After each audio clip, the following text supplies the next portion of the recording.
এখানে ১০টির মতো জায়নামাজ আছে, যেই জায়নামাজগুলো থেকে ৭ থেকে ৮টির মধ্যেই বিভিন্ন প্রতিকৃতি মূর্তি দিয়ে ভরপুর। গভীরভাবে লক্ষ্য করলে দেখা যাবে যে এই মূর্তিগুলো কোনোটা আংশিক, কোনোটা পরিপূর্ণ মূর্তির ছবি। আর এই জায়নামাজগুলোর কয়েকটা দেশীয় আর কয়েকটা আরব রাষ্ট্র থেকে প্রবাসীরা নিয়ে আসছেন।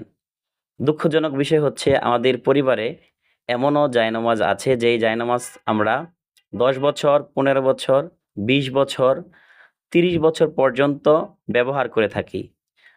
অথচ এই জায়নামাজগুলোর মধ্যে কোনো মূর্তির ছবি যদি থাকে, তাহলে আমরা সেই মূর্তিকে নিয়েই আমরা আমাদের সলাতগুলো আদায় করছি, যা খুবই দুঃখজনক।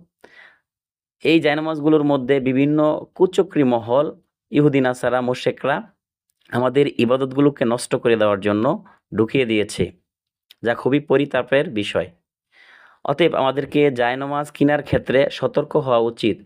দেখতে হবে কোনো জায়নামাজের মধ্যে কোনো প্রতিকৃতি কিংবা মূর্তির ছবি, সেটা হোক প্রত্যক্ষ কিংবা পরোক্ষ, সেদিকে সজাগ দৃষ্টি রাখতে হবে। আর সবচেয়ে ভালো হবে এরকম জায়নামাজ কিনা যেই জায়নামাজের মধ্যে কোনো ছবি কিংবা নকশা নেই, তাহলে আমরা ফিতনা থেকে বাঁচতে পারবো।